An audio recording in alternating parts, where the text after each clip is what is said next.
8th standard chapter 4 life mathematicsல exercise 4.3ல question number 4 என்ன கொடுத்திருக்கிறாங்கன்னா find the compound interest அப்படின்னு சொல்லியிருக்கிறாங்க. தமிழ்ல பார்த்தீங்கன்னா என்ன கண்டுபிடிக்கணும்னு பார்த்தீங்கன்னா கூட்டு வட்டியை கண்டுபிடிக்கணும். எவ்வளவு வருஷத்துக்குன்னு பார்த்தீங்கன்னா 2.5 years எவ்வளவு ரூபா இன்வெஸ்ட் பண்ணுறாங்க அப்படின்னு பார்த்தீங்கன்னா 4000 rupees per annumக்கு எவ்வளோ ரேட் ஆஃப் இன்ட்ரெஸ்ட் கொடுக்குறாங்கன்னா 10% அப்படின்னு சொல்லிட்டு காம்பவுண்டட் இயர்லி, அதாவது ஒரு வருஷத்துக்கு இவ்வளோ சதவீதம் கொடுக்குறாங்க அப்படின்றாங்க. ஸோ அதுக்கு நம்ம என்ன கண்டுபிடிக்கணும்னு பார்த்தீங்கன்னா காம்பவுண்ட் இன்ட்ரெஸ்ட். தமிழ் மீடியம் பார்த்தீங்கன்னா ரூபாய் 4000க்கு 10% ஆண்டு வட்டியில், அதாவது ஒரு வருஷத்துக்கு 10% கொடுக்குறாங்க. எவ்வளோ ரூபாய் அவங்க போடுறாங்கன்னு பார்த்தீங்கன்னா 4000 ரூபாய் போடுறாங்க. ஸோ அதே மாதிரியே பார்த்தீங்கன்னா எத்தனை ஆண்டுகளுக்கு கணக்கிடப்படுதுன்னு பார்த்தீங்கன்னா 2.5 ஆண்டுகளுக்கு அப்படின்னு சொல்கிறாங்க. ஸோ அந்த அமௌண்ட்டை எவ்வளோ இயர்ஸ்க்கு அவங்க கேல்குலேட் பண்ணுறாங்கன்னு பார்த்தீங்கன்னா 2.5 இயர்ஸ்க்கு கேல்குலேட் பண்ணும்போது அதோடைய காம்பவுண்ட் இன்ட்ரெஸ்ட் என்ன, கூட்டு வட்டி என்ன, இதுதான் கொஸ்டின். ஓகேங்களா? ஸோ இப்போது சம் என்ன கொடுத்துருக்குறாங்க. So P is equal to 4000, R is equal to என்ன அதாவது நம்ம எவ்வளோ காசு போடுறோமோ அதுதான் வந்துட்டு P. ஆருடைய வேல்யூ என்ன இருக்குதுன்னு பார்த்தீங்கன்னா 10%, என்னன்றது பார்த்தீங்கன்னா 2.5 years. இந்த மாதிரி ஃப்ராக்ஷனில் வந்தது, இந்த மாதிரி வருதுன்னாலே என்ன அர்த்தம் அப்படின்னு பார்த்தீங்கன்னா நம்ம இதை 2 விதமாக ஃபார்முலாவாக போடணும், விச் மீன்ஸ் பிரித்து போடணும் அந்த ஃப்ராக்ஷனும். ஸோ நார்மலாக பார்த்தீங்கன்னா P into 1 plus R by 100 whole per n, இதுதான் வந்துட்டு என்னென்னு பார்த்தீங்கன்னா தொகையை கண்டுபிடிக்கிறதுக்கு, அமௌண்ட்டை கண்டுபிடிக்கிறதுக்கான ஒரு ஃபார்முலா. ஆனால் இந்த 1/2ன்றது வரதுனால என்ன பண்ணணும்னா பக்கத்தில் இன்டூ போட்டுட்டு இதே 1 plus R by 100 இருக்குது இல்லைங்களா, அந்த 1 plus R அப்படியே போட்டுக்கணும். இந்த B/Cன்றது என்னென்னு பார்த்தீங்கன்னா இந்த ஃப்ராக்ஷனாக வருது பார்த்தீங்களா, அதோடைய வேல்யூவை இந்த இடத்துல எடுத்து எழுதிடணும். by 100 இதுக்கு மட்டும்தான் வரணுமே தவிர ஃபுல்லாக வரக்கூடாது. ஸோ by 100 ஹோல் பவர் எப்போவுமே டிஃபால்ட்டாக என்ன தான் இருக்கணும்னு பார்த்தீங்கன்னா 1. அப்படி இல்லைன்ற பட்சத்தில் நீங்கள் இந்த இடத்துல என்ன இருக்குதோ அதை போட்டுக்கிறீங்க. ஸோ அதுக்கப்புறமா என்னன்றதை நம்ம பார்த்துப்போம். ஓகேங்களா?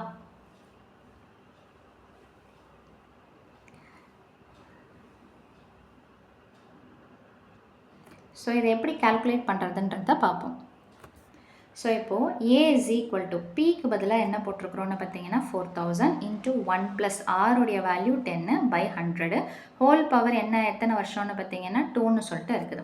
இன்டூ அதே 1 plus Rவுடைய வேல்யூ 10 போட்டாச்சுங்களா. இந்த இடத்துல நமக்கு இயர்ஸ் எவ்வளோ கொடுத்துருக்குறாங்க, எக்ஸ்ட்ராவாக 1/2ன்னு கொடுத்துருக்குறாங்களா. ஸோ அப்போ என்ன பண்ணுறோன்னு பார்த்தீங்கன்னா அந்த 1/2 இங்கே போட்டுட்டு by 100ன்னு போட்டு ஹோல் பவர் 1ன்னு சொல்லிட்டு போட்டுட்டோம். இப்போ இந்த கால்குலேஷனை பார்க்கலாம், which is equal to 4000 அப்படியே எடுத்து எழுதிக்கணும். இதை முதல்ல சிம்பிளிஃபை பண்ணிடலாம். இதை நீங்கள் கேன்சல் பண்ணாலும் ஓகே, அல்லது என்னோட சாய்ஸ் என்னென்னு பார்த்தீங்கன்னா இதை ரெண்டுத்தையும் டிவைட் பண்ணாதீங்க. ஏன்னா இந்த இடத்துல 100 இருக்குது, இந்த இடத்துல 100 இருக்குது, சொல்லிட்டு உங்களுக்கு கேல்குலேஷன் ஃபைனலில் ஈஸியாக இருக்கும். ஸோ நான் என்ன பண்ணுறேன்னா ஜஸ்ட்டு கிராஸ் மல்டிப்ளை பண்ணுறேன். திரும்பவும் சொல்கிறேன், இது உங்கள் சாய்ஸ் தான்.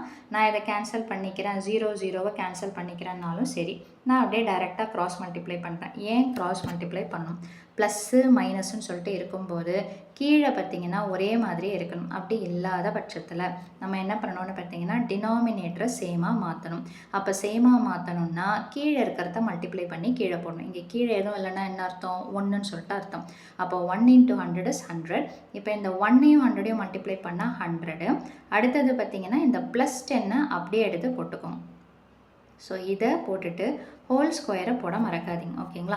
அடுத்த ஸ்டெப்பில் பாருங்கள், இங்கே இடம் இல்லை, அதனால் நான் கீழே எடுத்து எழுதிக்கிறேன். ஸோ இந்த 1 இங்கே பார்த்தீங்கன்னா 10 into 1/2 இதுக்குள்ளே தான் இந்த இது இருக்குதுன்றதுனால இதை 2 1s are 2, இதை மட்டும் நான் அடிச்சுக்கிறேன். 2 5s are கீழே எதுவும் நான் டிஸ்டர்ப் பண்ணலை, வெறும் மேலே மட்டும் நான் கேன்சல் பண்ணுறேன். 2 1s are 2 5s are 10.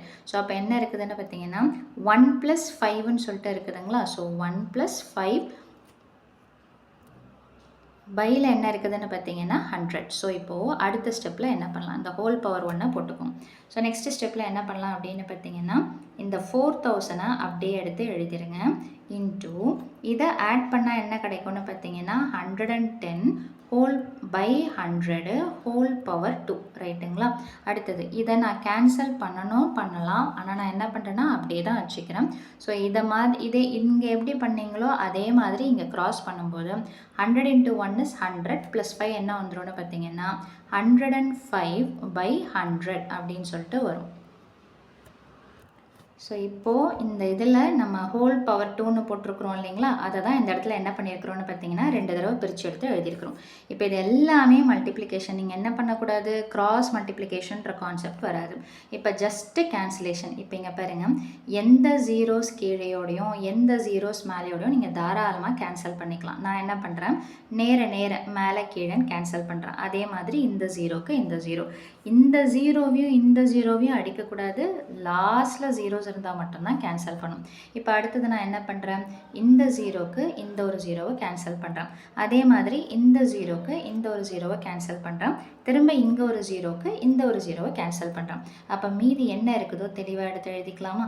அப்போ 4 × 11 கீழே 1ன்னு வந்தால் விட்டுடலாம். ஏன்னா 1ஆல் டிவைட் பண்ணுற எல்லாமே மேலே என்ன இருக்குதோ அதே தான் கிடைக்கும். அதே மாதிரி இதையும் விட்டுடலாம். 11ன்னு மட்டும் வருது. இந்த இடத்துல மட்டும் உங்களுக்கு என்ன வருதுன்னு பார்த்தீங்கன்னா 105/10ன்னு சொல்லிட்டு வருது. இப்போ இது ரெண்டும் எந்த டேபிளில் போகும்னு பார்த்தீங்கன்னா 5 டேபிளில் போகும். So 5 2s are 10. அதே மாதிரி இது பார்த்தீங்கன்னா 5 2s are 10, 5 1s are 5. So இந்த 2வும் இந்த 4யும் கேன்சல் பண்ணலாம். So 2 1s are 2, 2 2s are 4. அப்போ ரிமைனிங் என்ன இருக்குதோ அதை எடுத்து எழுதுங்க. 2 × 11 × 11 × என்ன இருக்குதுன்னு பார்த்தீங்கன்னா இது 21ன்னு சொல்லிட்டு இருக்குது. ஸோ 21. ஸோ இது எல்லாத்தையும் மல்டிப்ளை பண்ணால் நமக்கு என்ன ஆன்சர் கிடைக்கும்னு பார்த்தீங்கன்னா 5082. ஸோ இது என்னது, அமௌண்ட்டு. ஸோ அப்போது ருபீஸில் எடுத்து எழுதணும். ஓகேங்களா. ஸோ இந்த 5082 தான் ஆன்சரானா கிடையாது. அவங்க என்ன கேட்டிருக்கிறாங்க அப்படின்றத பார்த்தீங்கன்னா அவங்க கேட்குறது வட்டி. ஓகேங்களா, தனி வட்டி, கூட்டு வட்டி கேட்குறாங்க. அப்போது உங்களுக்கு கூட்டு வட்டி, தமிழ் மீடியம் கூட்டு வட்டின்னு சொல்லுவோம், இங்கிலீஷ் மீடியம் காம்பவுண்ட் இன்ட்ரெஸ்ட். அதுக்கு ஃபார்முலா என்னென்னு பார்த்தீங்கன்னா அமௌண்ட் மைனஸ் பிரின்சிபல். அப்போ அமௌண்ட்னா என்ன அர்த்தம், இப்போ நம்ம ஒரு ஆன்சர் கண்டுபிடிச்சோம் இல்லைங்களா, தட் இஸ் 5082 மைனஸ் பிரின்சிபல். நம்ம எவ்வளோ ரூபா போட்டோம், 4000 rupees போட்டோம்.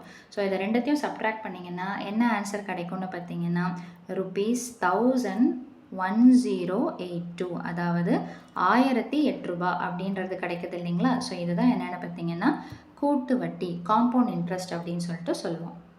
ஸோ அவ்வளோதான் இந்த சம்மோட சொல்யூஷன். மீண்டும் அடுத்த பதிவில் வேறொரு சம்மோடு சந்திக்கிறேன்.